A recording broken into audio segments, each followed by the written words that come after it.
Welcome to the very first proper episode of Will's Football Onslaught podcast. I know some of you may have checked out that pilot episode that I did a couple of years back, but we're here now properly to do it for real. I'm Will, and every couple of weeks, I'm going to be trying to go headfirst into the biggest stories, drama, and debates in the Premier League and the rest of the European leagues as well. There's no holding back, just honest takes and some sharp opinions. And what a week to get started with as well. We've had Mo Salah making history with a record-breaking third PFA Player of the Year award, Alexander Isak blasting Newcastle on Instagram, Arsenal swooping in to hijack Spurs' transfer for Eze, and Kylian Mbappé announcing himself in the new number 10 jersey at Real Madrid, with La Liga's first winning goal for Real Madrid of this opening season, as they're going to try and get their own title charge back on track. The season's barely begun and already the football world's on fire. So let's just get straight into it. So we're going to look at the headlines. We're going to be focusing on the biggest trending topics that have gone through the football world's hemisphere within this last, let's say, week. And I've got a list of them here for you because I've been enjoying this past week of following the Premier League and beyond. So we've got probably the biggest piece of news. Some of you might disagree with me, but just let me know in the comment section if you think this is the biggest piece of news that have happened in the Premier League this past week. I think Mo Salah making history, becoming the first ever player to win the PFA Player of the Award 3 times in his career. And this time, he's finally done it in a year where Liverpool win the league, but he had a phenomenal campaign in the Premier League. We all saw it, 29 goals, 18 assists in the Premier League alone. 47 goals and assists is incredible. And with those 47 goals and assists, he equaled the all-time single campaign record for goal involvements in a Premier League season. It was absolutely unreal to watch, and I definitely believe deservedly so, won by Mo Salah. Then, of course, we've got Isak's explosive Instagram statement, which shocked so many fan bases who are totally split on what's going on here, whether Newcastle or Isak is making the right move. In the same night that Mo Salah collected his award, Alexander Isak shockingly released a public statement on his own Instagram story after his inclusion in the PFA Premier League Team of the Season. He was the only one to have made the Team of the Season who didn't show up for the award ceremony, by the way. He accused Newcastle of breaking promises and misleading him amid strong interest from Liverpool. Newcastle then responded not much longer after that by officially denying any commitment was ever made to the Swedish star striker and that the conditions of a sale this summer simply have not been met. Then you've also got Arsenal hijacking their North London rivals Tottenham's deal for Eberechi Eze from Crystal Palace. Even though it looked like Spurs were just on the cusp of agreeing a deal with Crystal Palace for the transfer fee for this player, Arsenal swooped in amid this urgency that was caused by a recent knee injury that Kai Havertz picked up against Manchester United on match day 1 on Old Trafford. And speaking of which, Kai Havertz being sidelined for Arsenal after he suffered a knee injury that could keep him out for several weeks. Bad news for Arsenal to start the season already with an injury problem. We all know that they did have quite a lot of troubles with injuries in the past season. Mostly the past season, I'd say they were really hit with injuries. But it does put more pressure on the new summer marquee signing Victor Gyökeres to find his feet in the Premier League very quickly. Now, moving on to just outside of the Premier League, Mbappé sealing the winner on the La Liga opener for Real Madrid. He netted a penalty to deliver a 1-0 win for Los Blancos on the opening weekend of La Liga, and it was his first goal since he's now inherited the famed number 10 jersey that was worn by former Ballon d'Or winner and club legend Luka Modric before he left the club to go join Serie A side AC Milan this summer. It underlines a strong start to Xabi Alonso's managerial reign at Real Madrid, where he returns to the club as a manager. But very interestingly, Rodrigo was an unused substitute in this game amid transfer rumours of Man City and even Liverpool as well also being interested in his signature. Lastly, I thought was really interesting was Adli moving on to Bayer Leverkusen. Well, moving on from Bayer Leverkusen rather, Bournemouth have completed the signing of this winger Amin Adli from Bayer Leverkusen for a fee of around about £25 million. But the thing that's really interesting about this move is that it's the latest player in an exodus of transfers leaving Bayer Leverkusen this season. It already started with their unbeaten famed manager in Xabi Alonso having the most unbelievable season a couple of seasons ago, winning the Bundesliga unbeaten. He's left the club to now manage Real Madrid. But then their star players in the likes of Florian Wirtz has completed a British record transfer fee move to Liverpool. Jeremy Frimpong also moving to Liverpool. They've lost Jonathan Tah for free. He was their club captain. And then you've got Lucas Hradecky, who's their starting goalkeeper. He's now gone to Monaco. And then you've even now just got Adley now moving to Bournemouth as well. It's been a really difficult for them. And not to mention as well, Granit Xhaka was a mainstay in their midfield these last couple of seasons that he was there. He's now gone and joined Sunderland. So you look at this and you think to yourself, wow, I don't know how Bayer Leverkusen are going to be challenging again. They did finish second in the Bundesliga last season, of course, winning it the season before, but I don't see them getting anywhere near the title with this many losses and also having to switch manager as well. And now you've even got Victor Boniface on the cusp of joining AC Milan on a loan deal with no mandatory buy option clause. So there is a potential he could return to Bayer Leverkusen, but if he does, I would expect him to still get moved on next summer. So there's a lot of key starting players who did really well for Bayer Leverkusen in the Bundesliga title-winning season who are now being moved on. Now, with that now just being the big headlines lighting up the football world this week, let's slow it down now and let's really dig into the one that's really got the fans divided. And I would say it's fans based in North London in particular. Arsenal hijacking Spurs' move for Eberechi Eze. And what does it mean after Kai Havertz's injury as well? So this was one that I think has really sent Spurs fans into meltdown, and deservedly so, because let's be honest, we're just going to have to look at this in depth. We really are. There's a lot of drama here because who would you not want to steal one of your prime targets in the transfer window? It's your noisy neighbours. Arsenal, which to be fair, they were linked with Eberechi Eze at the start of the window. I think Spurs links developed a bit further on in the window, in my opinion. But it looked like Spurs were the ones that had advanced talks before anybody else. And it did look like we'd be very soon getting a here we go from Fabrizio Romano that Spurs will be getting Eberechi Eze, which would have been an amazing signing because they've just lost James Maddison in one of their preseason games. And he's going to be out for what looks to be 6 to 7 months of this new season as well. Dejan Kulusevski, he's already injured as well. He's not back anytime soon. So Tottenham really need creative players because, as we all know, there was a really infamous transfer incident this past summer where just after Tottenham managed to sign Mohamed Kudus from West Ham, within a day, they activated the release clause of Morgan Gibbs-White. And Nottingham Forest were not happy with this whatsoever. They've complained to the Premier League and they've managed to blockade that transfer from happening. They've managed to get Morgan Gibbs-White to renew a deal. And that transfer fell apart. So needless to say, Spurs needed an attacking player. But it wasn't just Spurs in the need of somebody to light up and add creativity in that front line. I would say the same for Arsenal as well. Arsenal, it looked like had they not completed this Eze deal, I'd say they're entering the season 1 or 2 players short, which they tend to do pretty often, in my honest opinion. Please let me know in the comment section. Am I being a bit too harsh on Arsenal by saying I think they've entered quite a last few transfer windows, always being one player away from really just giving them the edge. I know people know about Victor Gyökeres joining the club, big money signing, over £60 million, and he scored nearly 100 goals for Sporting Lisbon in 2 seasons. Like, this is someone who is this is probably the most informed striker on the planet, really. But I've got to be honest with you. I really have to be honest with you. I think Kai Havertz's injury is going to give Arsenal problems. I do feel like he's a bit of an underrated player. He doesn't deliver what you want in attack, unfortunately. But I do feel like what he does attribute best to a team. Sometimes when you go up against a team like Manchester United last weekend, Kai Havertz starting that game might have helped Arsenal score another goal, which is crazy to say because you've got Victor Gyökeres starting, absolute goal machine. I'm sure Arsenal fans want him to be starting in that number 9 position consistently, but I expect them to be doing a switch of the two. But getting someone in like Eberechi Eze, I do feel like it's very good for Arsenal because it gives them that someone who adds this brilliant dynamism on the left wing. I think we've had some of that from Gabriel Martinelli, but that was about 2 seasons ago. So I can't just be going off of performances from a couple of years ago when I'm rating the player. Noni Madueke, I've seen glimpses of it, but not consistently. But these look like these would be the left wing options if this Eberechi Eze to Arsenal deal does go through.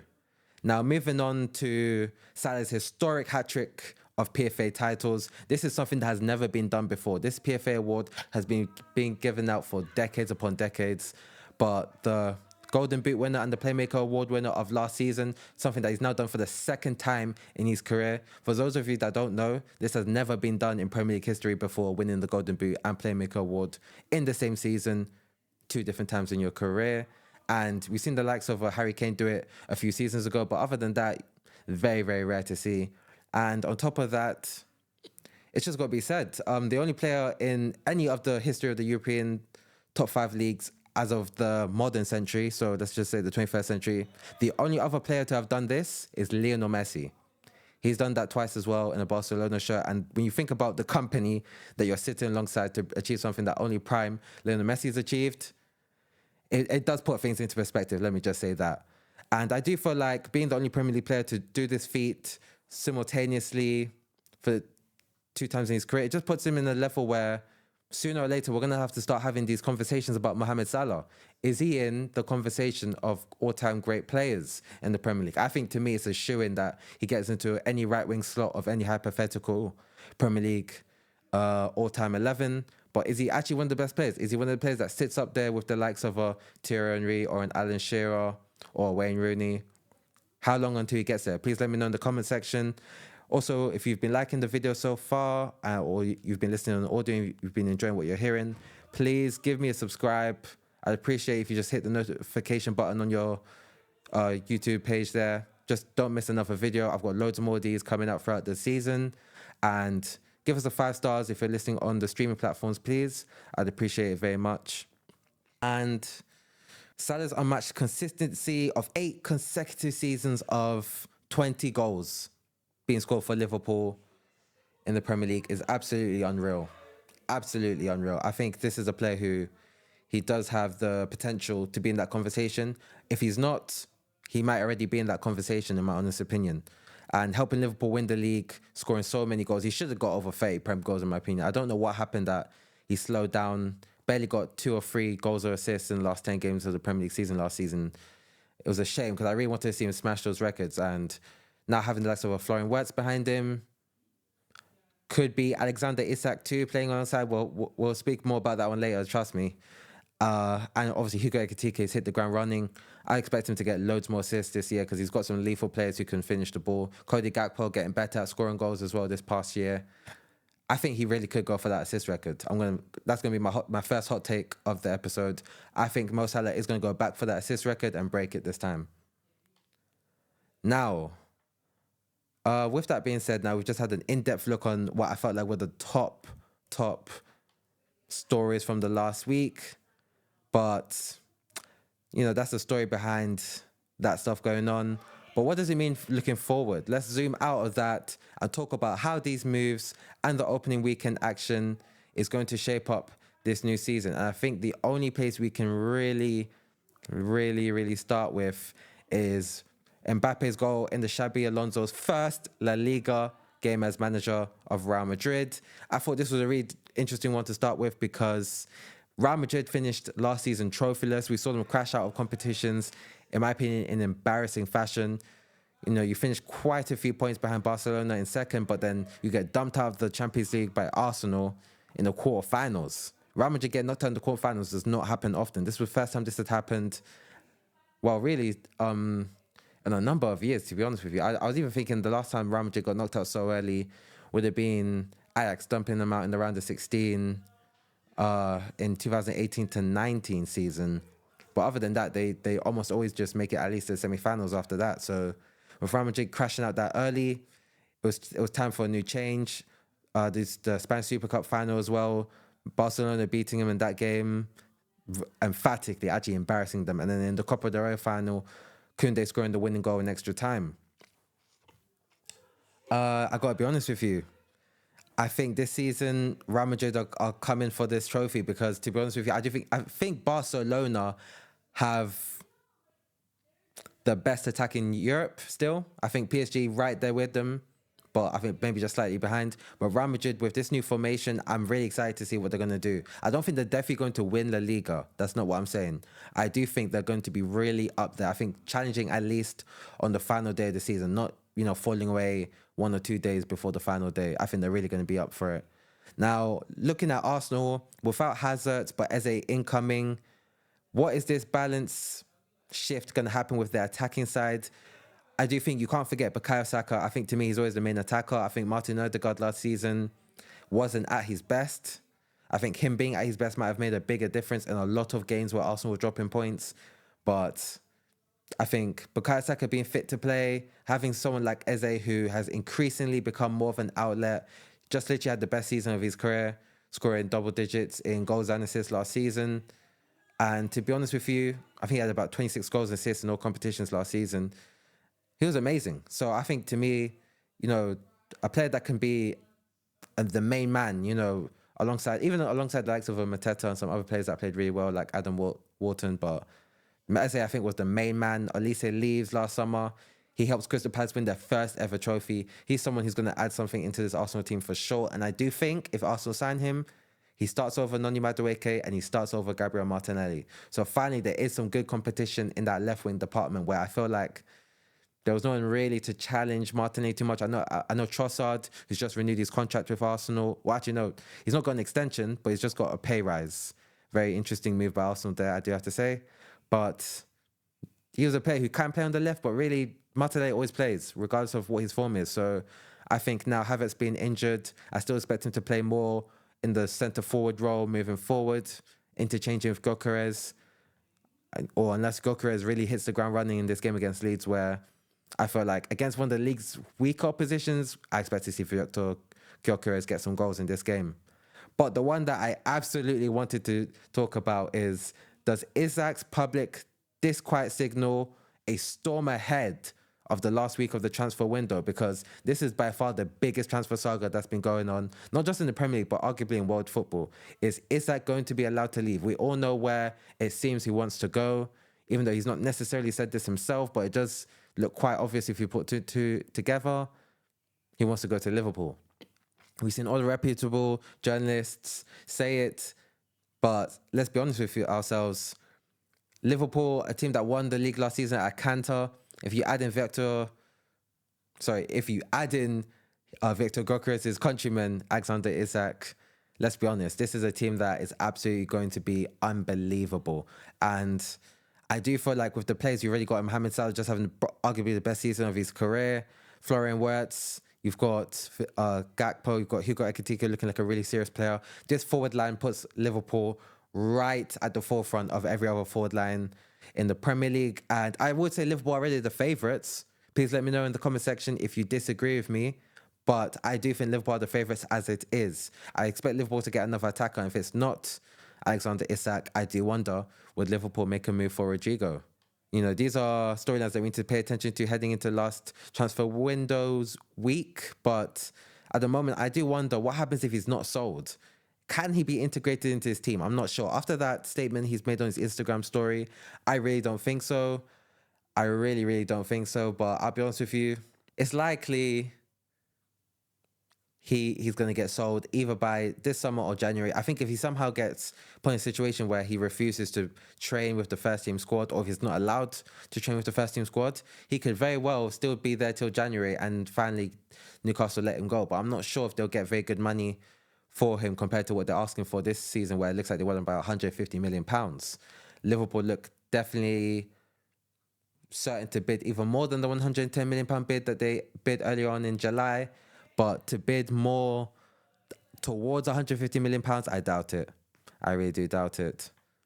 But in any case, I've given you my take. I do want to now hear what you guys have to say about this stuff now.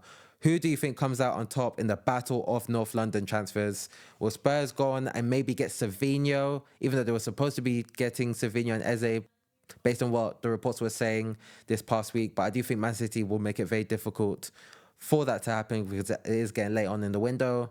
I felt like Savinho played well in the opening game against Wolves, so Man City won't be in a rush to move him on. But if they do move on, very interesting to see if Rodrigo, who's just not been getting a starting position in this Real Madrid team over the summer.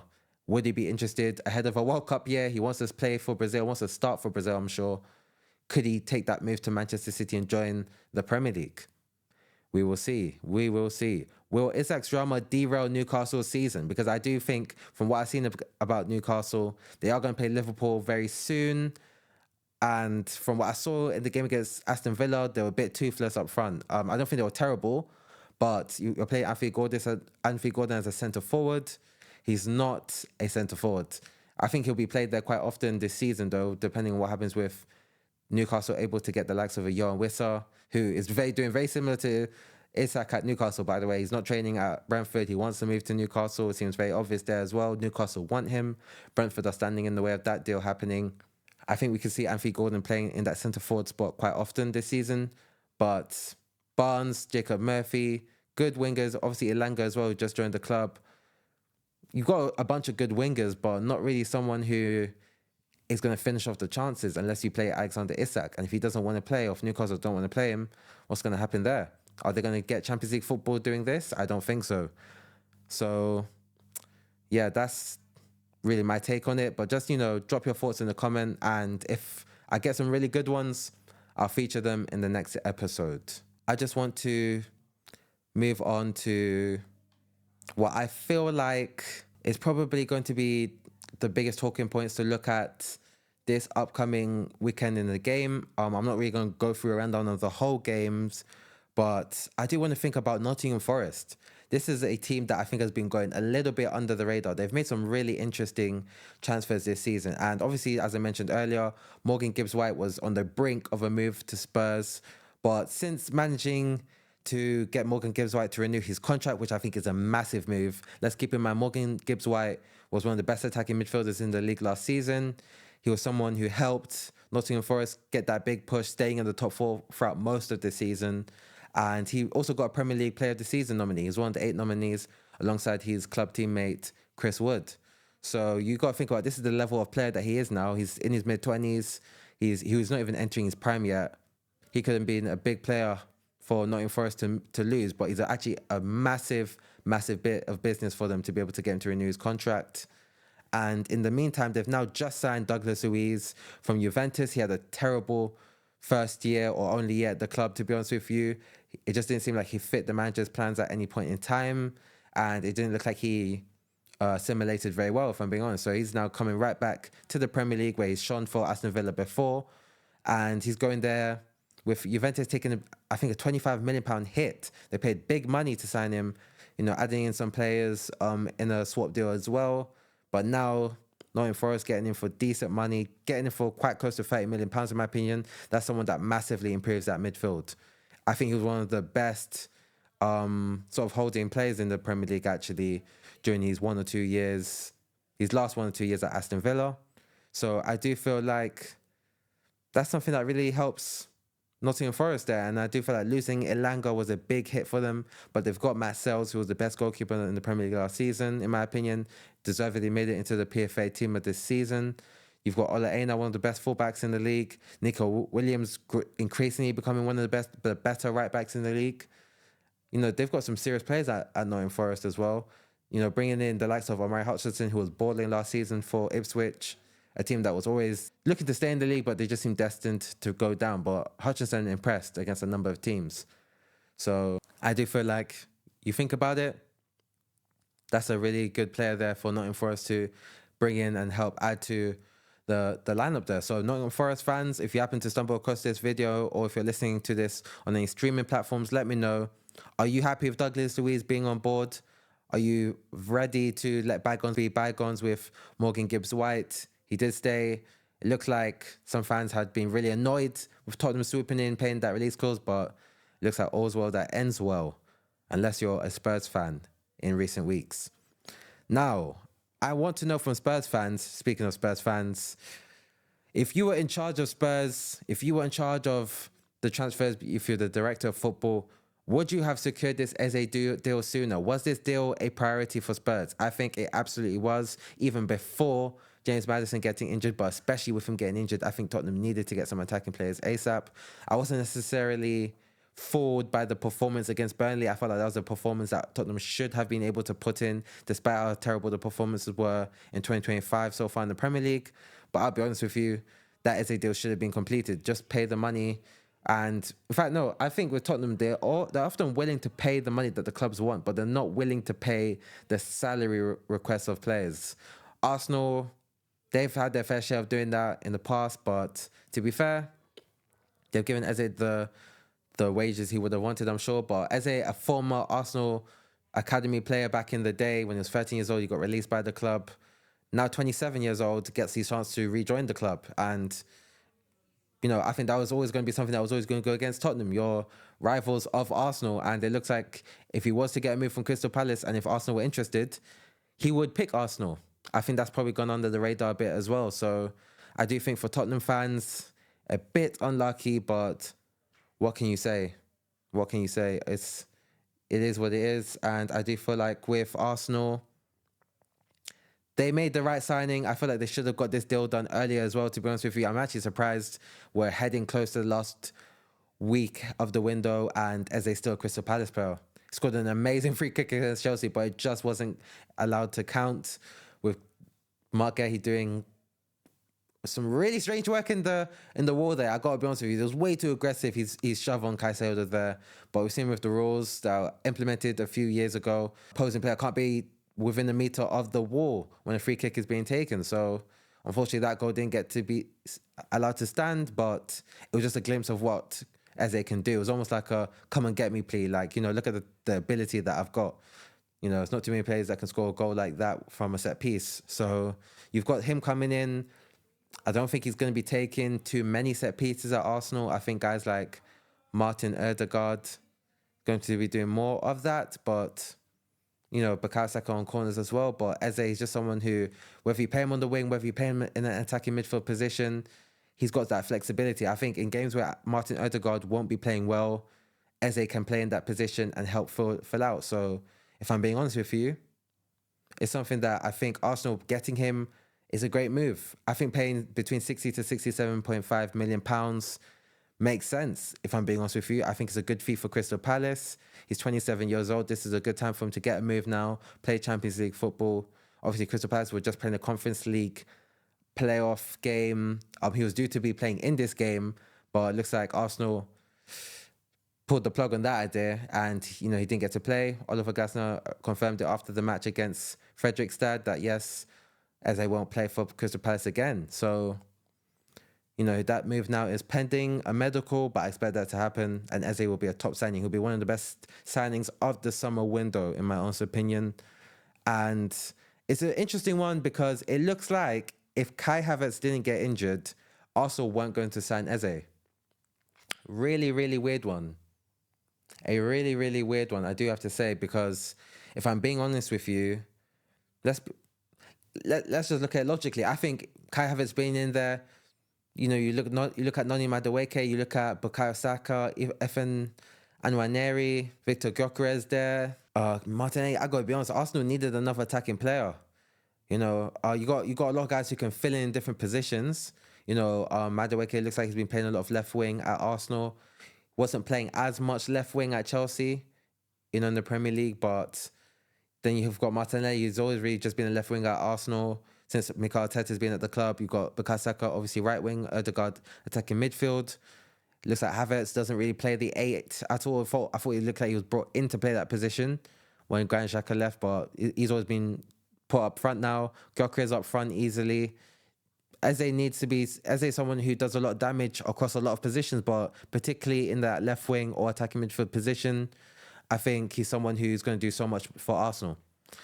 So now just moving on to what I feel like is a big talking point in any other league. I'm keen to say this. I was thinking maybe I shouldn't talk about them, but I just have to. Inter Milan. It's a club that I like to follow their dealings, and honestly, I've been scratching my head at all of their transfer business this summer. I just don't understand it. What is going on at that club? What is going on at that club? This is a club that reached the Champions League final just a few months ago. Yes, they got absolutely humiliated by PSG, a record ever defeat of 5-0, getting absolutely played off the park in the biggest game of the season. But I'll be honest with you, I thought they would do so much better and to at least react to that humiliating defeat. But then you've lost your manager, Simone Inzaghi, who, in my honest opinion, you look at his net spend, you look at the amount of money that's been made at his disposal most summers. He did a lot in 4 years. Challenged for the league pretty much every year. He only won one, which I think is just the big talking point you can ever say about him. He probably had the best he probably had the best squad in Serie A every year and just won one. But took Inter to 2 Champions League finals in 3 years. They hadn't been to a Champions League final since 2010. But they didn't win any of those finals. But then they lost to teams that were completing trebles. So, there's just a bit of back and forth, like looking at the quality of the teams that they faced in the finals. But yeah, I just have to be honest. Inter Milan, they needed a big transfer window, and I don't think they've done particularly very well. I don't think they've done well. They've missed out on a bunch of targets. I don't know what they were doing, negotiating with Atalanta for this length of time, for weeks and weeks and weeks, trying to get a hold of Ademola Lookman. I just didn't understand it at all. I didn't get it. And only to just not pay the money that Atalanta might be willing to consider. But to be fair, Atalanta haven't expressed a desire to sell Lookman. They held their ground and they didn't really quote a fee, to be fair. So I just felt like Inter Milan should have moved on from that way sooner. And now it looks like they signed a player from RC Lens, a midfielder in Diouf there. But I'll be honest, 20 million euro fee. It's not a big transfer.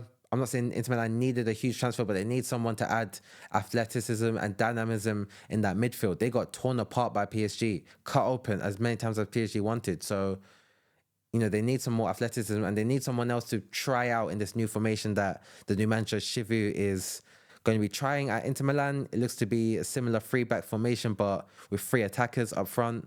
Lookman being alongside Lautaro Martinez and Marcus Thuram.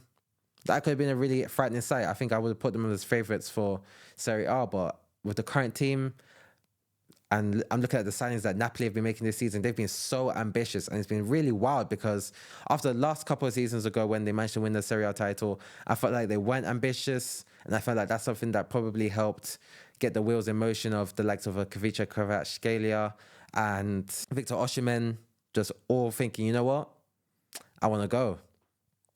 And to win the league with the lack of signings that Antonio Conte had last season, but then getting this influx of signings this season, I think they're the favourites for Serie A this season. I've been really impressed with getting Noah Lang, adding Kevin De Bruyne for free to Scott McTominay.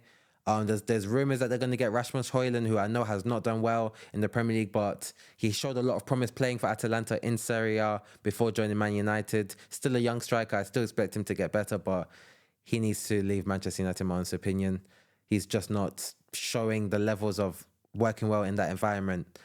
There's talks of a loan move, even without an obligation to buy. I just think Manchester United want to move him on, save on wages. And I think with Napoli, with the signs they've made, they're going to do so well. They really are. Also getting Lorenzo Luca as well as a pretty decent young forward in Italy as well. I think they've got a really strong team and they're really strong everywhere. So it's going to be really tough for Inter or anyone else to compete with them in Serie A. As for Barcelona, I'm looking at them thinking they're going to be the favourites this season in La Liga. I do think they've done really good business in getting Marcus Rashford on loan, not having to get the obligation to buy clause included as well. I think it was good business. I think Marcus Rashford in a really good footballing environment with a coach who has a strong identity, the likes of a Hansi Flick. I think Marcus Rashford is going to do really well for Barcelona next season. And I got to be honest with you, I'm looking at the attacking options now. Ferran Torres as another backup. You've already got Rafinha having a Ballon d'Or campaign. Lamine Yamal having his own Ballon d'Or campaign. Robert Lewandowski scoring more than 40 goals last season. He's in his mid-30s. They are absolutely flying. They're brilliant. They're a brilliant team. And arguably second best midfield in the world, I think, behind PSG. You've got the likes of Pedri, Dani Olmo, Frenkie de Jong, Casado in the midfield as well. Yeah, they just have amazing midfield options. And I think defensively is where they might be a little bit lacking. I think Inigo Martinez going to Saudi Arabia was probably a big surprise for a lot of coolers. And it was definitely a big surprise for me because I think he was probably Barcelona's best centre-back last season. But they've sold him on, made some money. And, Balde coming back. He's had injury troubles last season. You've got Koundé, one of the best right-backs in the world, in my opinion. Ronald Araujo, he needs a big season. He was really mediocre last season, but in the seasons before that, I thought he was one of Barcelona's best defenders. So they need him to bounce back. Andreas Christensen needs a bounce back type of season as well, in my opinion. I think they'll probably have a bit too much for the likes of Atletico Madrid or Real Madrid. I think Atletico have been pretty decent getting in Alex Baena, but Atletico Madrid, I always look at their windows the same way I look at Arsenal's transfer windows in the Premier League. They're always just lacking that one or two players, and I think they won't have enough to compete with the big two Spanish giants this season, in my opinion. But they spent quite a bit of money trying to get this squad better for Diego Simeone. So we will see. We will definitely have to see. But now I'm just thinking, before we wrap up this first episode, let's just recap the biggest headlines from this week and where we're looking to head to next as well. I'll even just say a bit briefly as well, I think Bayern Munich are going to win the Bundesliga at Cantor. Their squad's probably still missing one or two guys as well to make a challenge in the Champions League. I don't think Bayern Munich will make it to a Champions League semi-final this year. But with Michael Olise, Jamal Musiala injured at the moment, but he'll be back in another 3 months. You've got Michael Olise tearing it up, Harry Kane tearing it up as usual. Getting Luis Diaz, I think, is a brilliant left-wing signing for Bayern Munich as well. The money they've paid, it's probably helped out Liverpool a lot more than Bayern Munich, I'll be honest with you. I don't think they really got the upper hand in any negotiations there at all. But getting him is going to be a really good transfer for them. Let's see if they can get the likes of Kim Min-jae out the club. I think he's out of favour. But otherwise, pretty decent squad. There's no one in the Bundesliga who challenged them this summer. But now just recapping the top headlines about this transfer week, about this first opening game week for the Premier League and the Liga. We've seen the likes of Mohamed Salah get a PFA Player of the Season award. Really significant because, if I'm being honest with you, he's in a position where he could get a fourth PFA Player this summer, or Player of the Year, next season as well, because he looks to be the face of the Premier League. I thought, in my opinion, him and Kevin De Bruyne were the faces of the Premier League, the best players for a number of seasons. Now it looks like it's just Mo Salah, so it's up to him. But I think with Erling Haaland, the way he started the season, he's going to score a lot of goals this season. I expect Manchester City to do a lot of damage this season as well. I expect them to be in a title race. I don't expect last season to be a foreshadowing of what's to come. I think it was much more of a blip than it is a deafening sign for a rebuild that, is going to take X amount of years. I think this season, Man City are going to be right back in the mix for a title again. And I'll dig a bit more into the breaking stories in the next couple of weeks when I'm back for an episode 2 as well. I'll look at the new transfer developments. The transfer window would have finished by the time I'm back as well. So I'll look at which were the big moves that happened in the last week of the window. Does Savinho actually end up at Spurs? I wish to see. Eze going to Arsenal, I expect to happen as well. Do we see Alexander Isak leave Newcastle? And does he go to Liverpool? I think Liverpool are the only team that he seems to want to go to. So if he does leave Newcastle, it will be to Liverpool. Let's look at what fee might be involved in that one. Let's look at if Victor Gyökeres or the likes of Mateus Cunha or Brian Mbeumo, or if a João Pedro gets their first 3 goals for their new clubs in the Premier League. I'm very keen to see what this Liverpool-Newcastle game is going to be like. I think it's going to be absolutely fire. I don't think it's going to be too many clattering injuries like what I've been seeing on social media that, Newcastle players are going to be flying into Liverpool players. I don't think that's going to be the case. I think Eddie Howe does set his teams up really well, but let's be honest, there's going to be an absolutely hostile atmosphere with, the context of what's been going on this summer transfer window with Newcastle and Liverpool. I'm very excited to see how this game goes on. This is going to be the absolute standout game of the Premier League weekend for sure. Now, I just wanted to say I really appreciate everyone who stuck to this part of the video, or if you're listening on streaming platforms, getting to this right part at the end of the podcast now. I really want to just let all of you know I really appreciate you watching and listening. Please, please, please hit that notification button so you don't miss the next one. But also, if you're new here, I'd appreciate if you hit the like button as well as the subscribe or follow button as well. And yeah, I'll be honest with you, this has been awesome. It's been awesome. I really enjoyed this. That's a wrap on the very first episode of the World Football Onslaught podcast. So thank you, everyone. We've had Salah breaking records. We've had Isak's broken trust with Newcastle. And we've had Arsenal breaking Spurs fans' hearts, stealing Eberechi Eze. It's already shaping up to be a wild, wild season. So next time we're here, we're going to look at all these late transfers that are sealed in the next sort of final week or few days of the window. And we're going to see which transfers are already proving their worth. And of course, let's react to all the madness that happens in the Premier League and beyond. Because let's be honest, in football, you cannot predict anything out of nowhere. Transfers can happen, or transfers that you always thought were going to happen don't happen. Managers getting sacked, this incident, this award being given. You can't guess any of it. So let's just sit back and react when it happens. If you enjoyed today's show, I would really appreciate you hitting that subscribe button, and please rate the show 5 stars if you liked us that much. But if not, feel free to give whatever rating you feel like I've earned. I really appreciate everyone watching and listening, and please comment with your own hot takes as well. This, of course, is going to be on YouTube.